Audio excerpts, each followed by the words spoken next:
Hello बच्चों, 10th class आप लोग भी गोल्डन रेज का 3rd चैप्टर पढ़ रहे थे, positive health.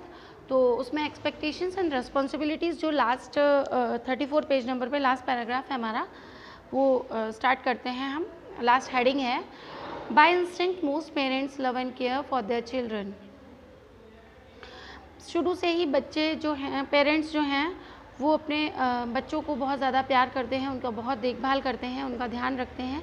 Yet very often, और कई बार तो अक्सर एक्सपेक्टेशन और एम्बिशंस जो हैं, यहाँ तक हम लोग पढ़ चुके थे शायद, रियलिटीज़ ऑफ द सिचुएशन, वो उनका जो व्यवहार होता है बच्चों को, जो बच्चे जो हैं ड्रग्स एक्सपेरिमेंटेशन करने लग जाते हैं, ड्रग्स डिपेंडेंट हो जाते हैं।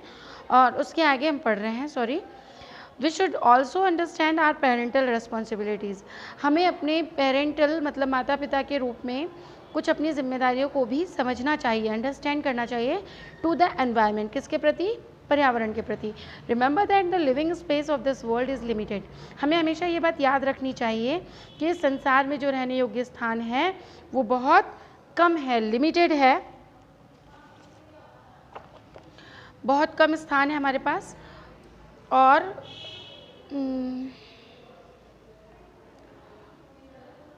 we must have enough space for our future generation to live happily। और हमारे पास पर्याप्त स्थान है अपने आने वाली जनरेशन्स को खुश रखने के लिए, उन्हें प्रसन्न रखने के लिए। टू अचीव दैट एम, इस उद्देश्य को पूर्ण करने के लिए, टू अचीव दैट एम, इस उद्देश्य को प्राप्त करने के लिए we must practise family planning. हमें क्या करना चाहिए? फैमिली प्लानिंग के लिए अभ्यास करना चाहिए। And limit the birth rate by having only 1 और 2 चिल्ड्रन। केवल 1 या 2 बच्चों के बाद ही हमें अपना जो बच्चों का जन्म दर है, किसी एक कपल के बीच में, एक जोड़े के बीच में 1 या 2 बच्चे ही होने चाहिए। बिटवीन ईच बर्थ, और प्रत्येक जन्म में there should be a gap, एक पर्याप्त गैप होना चाहिए 3 और 4 ईयर्स का, so that the child is not deprived of the right to sufficient parental love and care. जिससे कि बच्चे को उसके पेरेंट्स की प्यार और केयर जो है पर्याप्त मात्रा में मिल सके, सही भरपूर मिल सके। Family planning really means family welfare, क्योंकि फैमिली प्लानिंग का रियल में, वास्तव में मतलब होता है परिवार का अच्छा जीवन स्तर।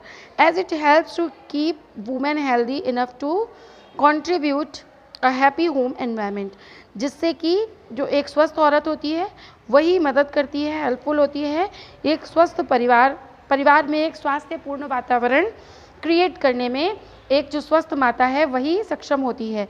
अस्वस्थ माता जो है वो अपने परिवार का वातावरण उचित नहीं रख सकती।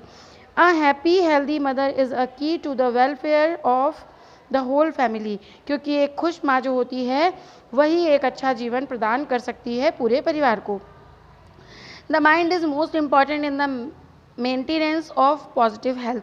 मस्तिष्क जो है वो महत्वपूर्ण रोल अदा करता है मेंटेन करने में पॉजिटिव हेल्थ को। To develop a healthy mind, एक स्वस्थ मस्तिष्क का विकास करने के लिए it is important to learn to relax properly. हमें ये सीखना होगा कि हम अच्छे तरीके से प्रॉपरली रिलैक्स करें। ब्रह्मा कुमारी इसके वीडियोज़ में भी देखिए, वो आपको बताती हैं कि सबसे ज़्यादा हमें अपने मस्तिष्क को रिलैक्स करने के लिए हमें पूरी तरह से रिलैक्स में जाना चाहिए, न कि हमें भागते दौड़ते। आज की जो आपाधापी की जो ज़िंदगी है उससे हमें थोड़ा सा उसमें सुधार करने की ज़रूरत है। हम हर समय खाना खाते समय भी मोबाइल अपना ऑन कर लेते हैं, टीवी ऑन करके बैठते हैं।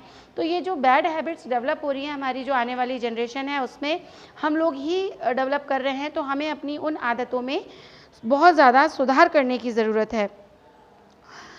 Many diseases such has high blood pressure, जैसे बहुत ज़्यादा ब्लड प्रेशर का बढ़ना, एंड सम हार्ट प्रॉब्लम्स, और जो कुछ हृदय रोग संबंधी जो परेशानियां हैं, are thought to be related to stress, जो किससे रिलेटेड है? स्ट्रेस से, तनाव से रिलेटेड है।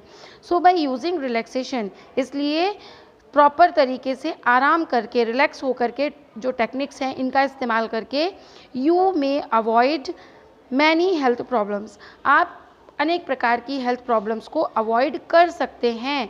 मे हैव, यानी यदि आप ऐसा करते हैं तो वो प्रॉब्लम्स आपसे गेट अवे हो सकती हैं, आपसे दूर हो सकती हैं। However even when we enjoy good health, और जब हम एक अच्छी हेल्थ को एंजॉय करते हैं, डिजीजेज में ऑक्योर, तो बीमारियां भी हो सकती हैं अकॉर्डिंग टू इंटरनेशनल स्टैटिस्टिक्स, जो अंतर्राष्ट्रीय आंकड़े हैं उसके अनुसार each person is at risk of becoming sick. हर व्यक्ति जो है वो बीमार होने के खतरे पे होता है और injured about twice a year on average, यानी प्रत्येक व्यक्ति एक साल में 2 बार या तो वो बीमार हो सकता है या किसी भी तरह के एक्सीडेंट या घायल होने की स्थिति में होता है। ये एक तरीके का एवरेज निकाला हुआ है, उन्होंने औसत निकाला हुआ है कि हर व्यक्ति अपने जीवन के साल में 2 बार वो या बीमार हो सकता है या घायल हो सकता है।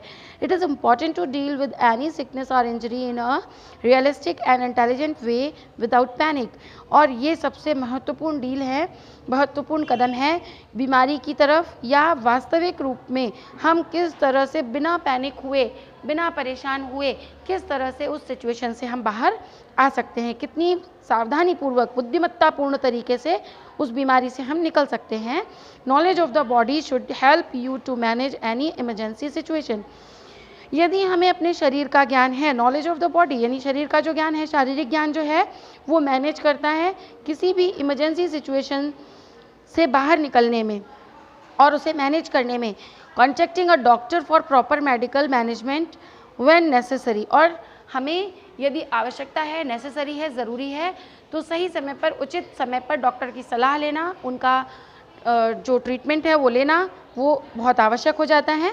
एनी मेडिकेशंस और ड्रग्स, यानी किसी भी तरीके के मेडिकेशंस और ड्रग्स जो हैं, सच एज एंटीबायोटिक्स, जैसे हम बहुत सारे एंटीबायोटिक्स लेते हैं या स्ट्रॉन्ग पेन किलर लेते हैं, need to monitored by a doctor. बहुत ज़्यादा ज़रूरी है कि ऐसी चीज़ें हम डॉक्टर की बिना सलाह के नहीं इस्तेमाल करें, यानी डॉक्टर की सलाह के बाद ही उसके प्रिस्क्रिप्शंस के अकॉर्डिंग ही हमें उन चीज़ों का सेवन करना चाहिए।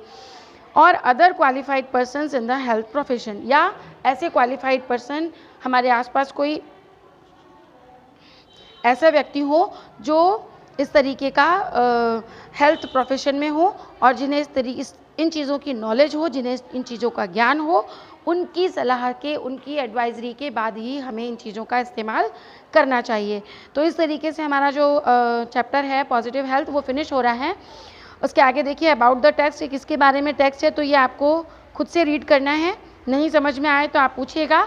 और इसकी एक्टिविटीज़ जो अबाउट द टेक्स्ट जो क्वेश्चंस हैं, what do you mean by health, आप हेल्थ के मतलब हेल्थ के शब्द से आप क्या समझते हैं। How can we remain mentally well, हम शारीरिक रूप से अच्छी तरह से कैसे रह सकते हैं। तो आपको बताया हुआ है इसमें किस तरीके से हम मेंटली हेल्थ मेंटेन कर सकते हैं। अपने आसपास के जो रिलेटिव्स हैं, जो रिलेशंस हैं, उन्हें हम अच्छी तरह से उनके साथ कॉरेस्पॉन्डिंग करें, अपने जो रिलेशंस हैं, उनके जो बंधन हैं, उन्हें मजबूत बनाएं। What is the quality of environmental conditions in developed countries, developed countries में एनवायरमेंटल कंडीशंस कैसी होती हैं, उनकी विशेषताएं पूछी हैं। What is the advantage of environmental condition in developed countries. अब ये देखिए 2 बार डेवलप्ड कंट्रीज़ 2 बार दे दिया है। यहाँ पे एडवांटेज पूछा है, यहाँ क्वालिटी पूछी है, क्या क्या विशेषताएं होती हैं और क्या क्या उसके फ़ायदे हैं। देखिए दोनों में फ़र्क है, क्वालिटी यानी उसकी विशेषताएं पूछी हैं और एडवांटेज यानी उसके क्या क्या फ़ायदे हैं, ऐसा करने से क्या फ़ायदे हैं, क्या क्या लाभ हैं वो पूछा है।